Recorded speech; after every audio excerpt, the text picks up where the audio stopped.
Magandang araw po sa inyong lahat. Kung napapansin niyo po yung puno sa likodan po namin, yan po ay puno po ng bayabas. At kung mapapansin din po ninyo ay wala na po yung gaanong sanga at dahon.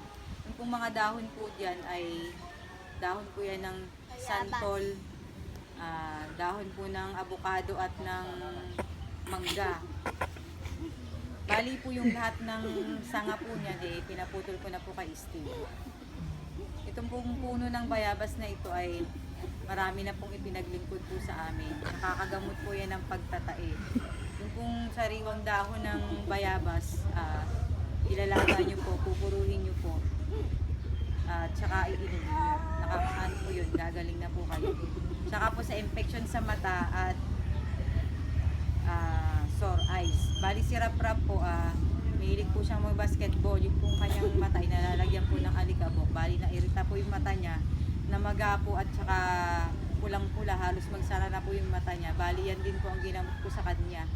Yung pong pinaglagaan ng dahon po ng bayabas. Gayon din po itong anak ko, nagkaroon po siya ng sore eyes. Yun din pong pinaglagaan ng dahon ng bayabas na sariwa, yun din po ang ginamot ko sa anak ko. Inihalo ko po sa pampaligo niya pong tubig. Pagka ibubuhos ko na po yun, pinapakulat ko po siya. After 3 days po ay gumaling na po yung kanyang sore eyes. Magaling din po ang tuyong dahon ng bayabas sa matinding ubo at saka po sipon. Natuklasan ko po yan, gawa po nitong anak ko kasi yung pong asawa ko pumutol po ng sanga dahil sumakit din po yung kanyang tahi. Nabuhat niya po itong anak namin dahil nagpunta po sila ng safe road. Bali, pinaglaga ko po sila pares kasi kumanak ko lang po yung singaw. Bali, after, yung nga po, nung pinaglaga ko yung asawa ko nung gabi, kinabukasan, wala na po yung panghirot po nung nahipo niya dahil na-operahan po siya ng appendicitis. At ito naman pong anak ko ay, nung bali po nung pangalawang araw po, natuyo po yung dahon po ng bayabas. Bali, kumuha pa rin po ako ng sariwang dahon kasi marami naman po. Nung pong pangalawang araw nga po, nang hinayang po ako dun sa dahon ng bayabas na hindi ko naman po dati pinanghihinayang kasi marami nga po kaming dahon ng bayabas. Ngayon po nung gabi po, inilaga ko po yung natuyong dahon ng bayabas. Habang tulog po ang anak ko, kumuha po ako ng maliit na kutsara, pinapatakan ko po yung kanyang singaw.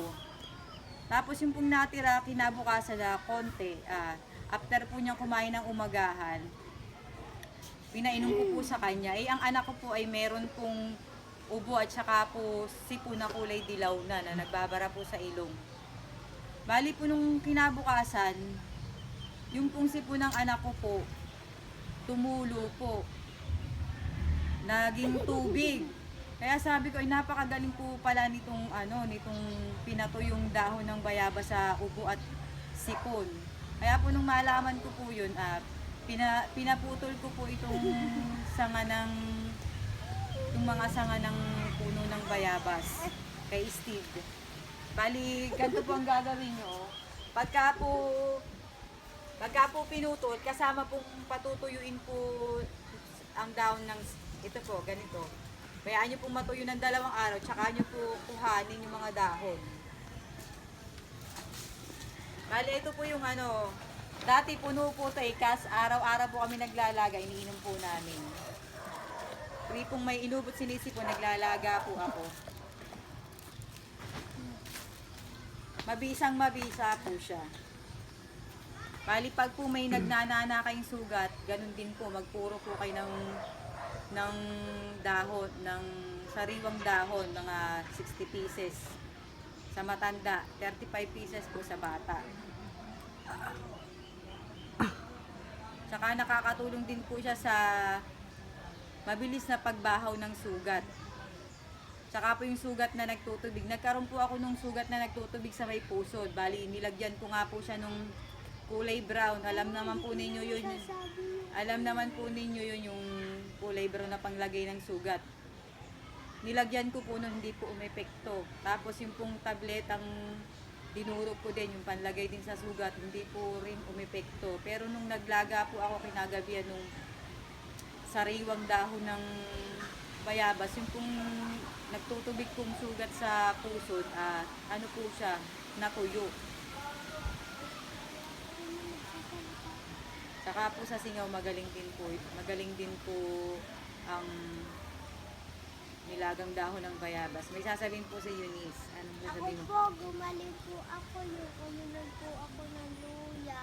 Tapos po yung Katas na saludo. yung katas po yung sa luya. Ginawa po ni mamang lugaw. Sinahog sa lugaw Sinahog po sa lugaw. Gumaling po ako ng peke. Yung beke Medyo ko. mataas na lang. Yung mataas ko pong lagnat na 39.2. 39.2. Ate, Yan po. Salamat po sa Diyos. Sana po ay may matutunan po kayo sa video ang ginawa po namin.